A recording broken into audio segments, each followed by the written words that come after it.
Canalhas. Canalhas, acima de tudo, canalhas. Olá, meus amigos. Novamente, uma armadilha colocada aqui para mim pelo senhor Guto Zacarias. Agradeço novamente. Ele que nos nossos congressos estaduais faz um belo discurso e termina me colocando como candidato à presidência da República, né? Então, eu não consigo evitar. O que acontece? Eu cheguei aqui, falei, poxa, eu vou participar de um evento aqui, prestação de contas do Guto, com certeza farei uma fala intermediária aqui. Não, ele me botou para encerrar. E o que acontece? A também ardilosa Amanda Vettorazzo fez o mesmo comigo num evento na Câmara Municipal. E aconteceu que rolou um discurso que teve um lance de prender uma toa na energia dele. E eu acho que ele está reverberando bem, porque as notícias, como vocês estão reparando, estão muito mais se encaminhando para algo na nossa linha, na nossa energia, e muito menos naquela energia meio morta que a gente via por parte da política brasileira no combate ao crime, né? A política está muito mais prender um matou, está muito mais lei Oruan, está muito mais vamos enfrentar quem ocupa nosso território de forma ilegítima do que qualquer outra coisa. E o problema é que aquele discurso foi bom, aí eu agora tenho que encerrar esse, e aí eu vejo vocês, Renan, eu falei, eles querem outro, né?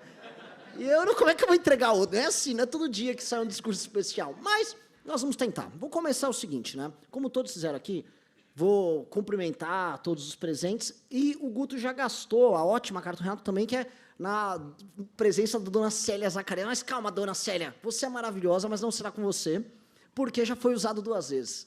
Vamos aqui usar, então, o grande Cauezada Highlight, primo de Guto Zacarias, e o grande MH, também primo. 2 rapazes talentosíssimos, não só no futebol que eles jogam conosco, mas para provar que o talento é genético aí na família. Ambos estão no mercado financeiro, bem inseridos, crescendo e dando exemplo. E eu acho que são 2 amigos que eu posso mergulhar. E, então, em nome dos 2 aqui, eu cumprimento a todos. E damos início aqui à nossa boa conversa. Também, obviamente, cumprimento todo mundo, todo o time, todos os nossos vereadores aqui presentes, tanto os atuais quanto os novos que estão chegando, né? E fico muito honrado em ver que o nosso movimento cresce.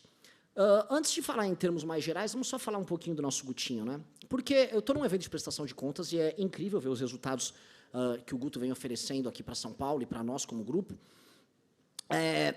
Mas é engraçado que nem sempre é assim, né? Imagine se eu fosse fazer agora um evento em Curitiba, de prestação de contas do mandato do senhor João Bétega, né, que é o nosso ex-vereador. Com certeza, ele estaria nos agraciando agora com conquistei agora a humilhação das cidadãos e cidadões de Curitiba que são de esquerda, comunistas, que agora estão em Venezuela ou Veneza, né, e outras besteiras do tipo. E o que eu quero demonstrar para vocês é, um cara desses, um cara que foi fazer um mandato em nosso nome, que contou com a esperança de várias pessoas como vocês, que moram no estado deles, esse cara foi expelido do time em 5 meses. Em 5 meses, porque o mandato dele é vergonhosamente ruim. E mais, os funcionários do gabinete, os famosos 9 de Curitiba, abandonaram empregos com bons salários em nome dos valores dos princípios que alicerçam tudo que a gente faz. E aí, quando eu vejo o sacrifício que eles fizeram, e eu vejo o contraste do mandato, entre aspas, do senhor Bétega com o mandato do Guto, me vem uma sensação, me vem uma gastura, me vem uma angústia, porque eu começo a perceber, de fato, que tanto o sacrifício deles quanto a qualidade nossa impõe para a gente que fundou o movimento lá em 2014, não só um senso de responsabilidade, mas um pouco de medo. Medo porque a coisa está começando a ficar muito grande e muito séria. Grande a ponto de a gente ver grandes sacrifícios feitos por essas pessoas. E os sacrifícios acontecem todos os dias. A Amanda, perseguida, Amanda Vettorazzo, está aqui para provar isso. E aí eu fico com muito medo de errar. Quando vocês ficam brincando com esse negócio, o Renan tem que ser candidato a presidente, me vem um medo porque eu não tenho o direito de cometer nenhum erro nessa história. E a gente está agora, em mais um dia, validando fichas para o Partido Missão. Já estamos batendo as 500 mil, quem diria, já ultrapassando o Partido Novo, que com 490 e poucas tinha formado dele. E falando, meu Deus, não tenho nenhuma chance de errar, porque essas pessoas não estão errando conosco, e os mandatos são todos acima da média. E outra coisa que faz muito sentido nisso é o fato das pessoas construírem esses mandatos e construírem suas jornadas pessoais com a sua personalidade intacta. E o que eu quero dizer é o seguinte, o Guto, por exemplo, todo mundo fala, o Renan é um ditador no MBL. Quem conhece a minha saga com o Guto Zacarias, talvez o Guto nunca fez essa reflexão, vai perceber que eu e ele discordamos várias vezes. eu contratei o Guto. Quando o Guto se tornou militante da MBL, em 2017, ele começou a coordenar o núcleo aqui em São Paulo, e eu falei, pô, esse cara é bom, vamos contratar ele para trabalhar no nosso escritório. E a gente tem um regime de trabalho no escritório um tanto quanto curioso, é muito difícil trabalhar ali, especialmente muito difícil trabalhar comigo. E em pouco tempo, o meu santo e o do Guto não bateram, e o Guto não mais trabalhou lá, não durou muito tempo, porque não bateu o ritmo e o estilo de cada um. O Guto continuou militando. O Guto foi para o gabinete do Arthur Duval, se tornou essencial no gabinete do Arthur Duval. Guto depois sai candidato, e durante o processo, durante a construção, a pré-candidatura dele, eu enchi o saco do Guto. Talvez o Renato e a Amanda vão se lembrar que eu era extremamente implicante com o Guto, e fiz uma das piores coisas, isso atestado inclusive pelo youtuber e humilhado em debates Wilker Leão. Eu coloquei o desagradável Marcelo Carratu para acompanhar o Sr. Guto Zacarias nas suas andanças, no seu trabalho. Paulo Cruz, que trabalha no MBL agora, pode nos dar um testemunho sobre como é agradável trabalhar com aquela figura. E o senhor Marcelo Carratu acompanhou o Guto Zacarias, e o fato que, discordando de mim, ele venceu. Não trabalhando do meu jeito, ele deu certo. Ganhou para deputado e ganhou muito bem ganhado. Então, logo ele ganhou, numa eleição duríssima para a gente, uma eleição em que a gente tinha que enfrentar o bolsonarismo e o petismo. Ele me vira e fala, tem uma ideia. A gente, o que, Guto? Serei vice-líder do Tarcísio. Aquele que eu estava xingando, as maiores atrocidades na live ontem, sim, eu vou ser vice-líder dele, confia que eu tenho um grande plano. O governo vai ser bom, o governo vai ser bem melhor do que a média dos governos que o antecederam, e enquanto deputado, enquanto vice-líder, eu vou poder tocar as boas pautas, vou poder tocar uma privatização da Sabesp, ser protagonista nisso, e vou poder passar meus projetos. E a gente sabe que passar projeto, aprovar não só na LESP, mas depois ter o projeto sancionado, não é exatamente fácil aqui. O Arthur teve vários projetos que passaram, mas eles não foram sancionados, porque o Dória não gostava dele. O ponto é, o Guto mostrou que eu estava muito errado, e a estratégia adotada pelo Guto, que a gente viu agora na prestação de contas, estava muito acertada. Estava muito acertada. A gente provou que a gente é civilizado no trato com a direita, que tentou nos prender, sejamos honestos. E mostrou que há convívio quando há respeito mútuo. E hoje nós temos uma excelente relação com esse governo, a ponto de termos 2 secretários que estavam presentes aqui no evento, e provavelmente vamos divergir com eles no caminho eleitoral para o ano de 2026. Porque, como vocês sabem, nós temos um projeto próprio, e esse projeto vem aí, ele será um projeto definitivo. E aí eu olho, como eu digo, o Guto é um rapaz que impôs a personalidade dele nos projetos dele, no estilo de ser, no jeito de ser, e até na forma como ele discordava conosco. Como eu te disse, o Guto discordou em coisas até estratégicas, e em nenhum momento eu me lembro sequer de ter ficado chateado com o Guto. De fato, ele tem um molho, né? Não é um molho muito apimentado ali, mas é aquele molho que faz a comida indigesta, às vezes, e o que eu achava indigesta passar. Isso é personalidade, isso é força política, isso é inteligência, isso é capacidade. E hoje, ele mais forte do que ele entrou, e hoje tem um dos grandes mandatos, ele nos aponta uma direção. E qual é a direção? Eu venho falando muito de combate ao crime, e a gente sabe que a nossa situação no Brasil ela é patética, ela é grotesca. A gente sempre percebe que ela é grotesca quando a gente põe o pé fora do Brasil. Eu estive recentemente agora nos Estados Unidos com o Guto, e a gente percebe que a gente vive num inferno. Um local em que andar com o celular na mão no meio da rua é uma impossibilidade. Num lugar que, como eu já disse no outro discurso, todo mundo tem que ter uma grade muito grande, um muro muito bem construído na frente da própria casa, se quiser ter um mínimo de segurança para poder subsistir. O tema da segurança central, porque, para mim, fazer o enfrentamento ao crime organizado é dar um propósito histórico para um povo que não se reconhece como tal.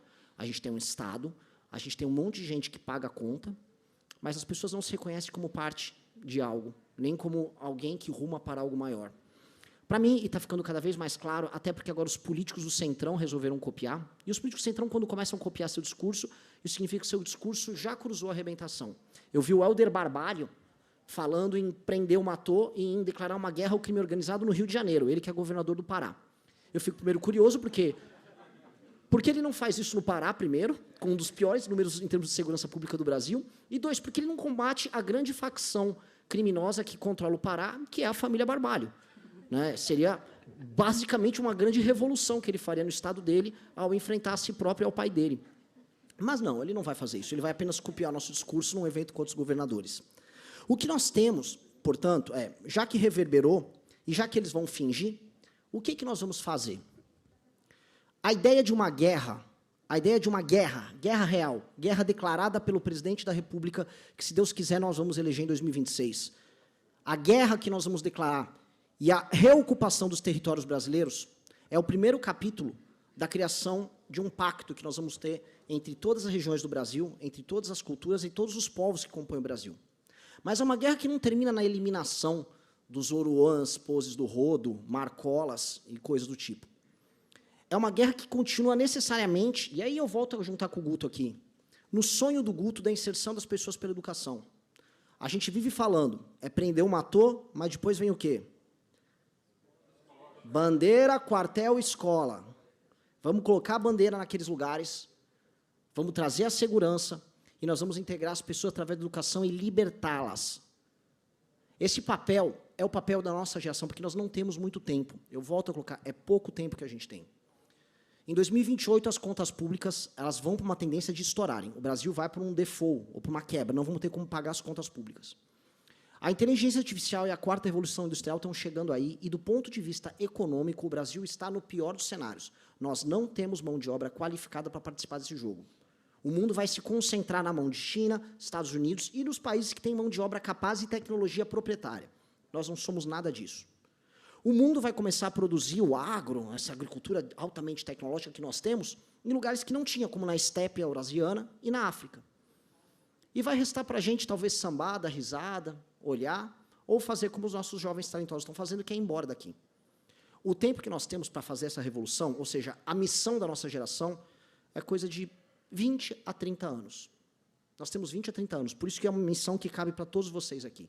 A gente tem 20 a 30 anos para derrotar o crime organizado, para destruir o Centrão, para educar os mais jovens, para convencer os mais velhos que eles não têm que cair nesse besterol que eles ficam ouvindo, ou seja, os cleitinhos de um lado, e do outro lado o Lula propondo agora passagens aéreas para o Nordeste, para as pessoas poderem voar, sendo subsidiadas para as pessoas aqui, ou seja, o cara não tem dinheiro para pagar as próprias contas no Nordeste, mas ele vai fazer um grande voo Campina Grande, Maceió, subsidiado pelo governo. Definitivamente, os únicos que têm algo a dizer hoje somos nós. No debate público, nas grandes discussões, a ponto da gente ver diariamente aquilo que a gente propõe ser copiado pelos nossos concorrentes. E eles não copiam porque eles têm o mesmo sonho e têm a vontade de ter o mesmo sacrifício. Eles copiam porque eles querem ter likes e views e votos em cima das ideias que nós plantamos. E eu fico muito tranquilo, porque eu não chego nem a me sentir mal. Eu não acho que o Barbário vai prender e matar. Eu não acho que o Zema vai declarar guerra a ninguém. Eu não acho sequer que o presidente da República, que o Centrão está propondo, que governa logo aqui perto, vai fazer nada de muito especial. Então, eu não tenho nada a temer. Eu acho que o que nós temos a temer é a fraqueza e a inação de nós mesmos em tomar as rédeas desse destino que é nosso. Somos nós que estamos propondo as ideias, somos nós que temos os melhores mandatos, somos nós que colocamos a nossa pele em risco defendendo o que a gente acredita, e somos nós que, a partir do ano que vem, com um partido que é nosso, com as ideias que são nossas, e com os melhores homens e mulheres, somos nós que vamos começar a governar essa porra. E eu peço isso para vocês de de coração aberto. Nós não temos chance de errar, mas não temos o direito sequer de ter preguiça. Não tenham preguiça. A A nossa guerra só começou, e esse aqui é um convite para vocês participarem. Muito obrigado.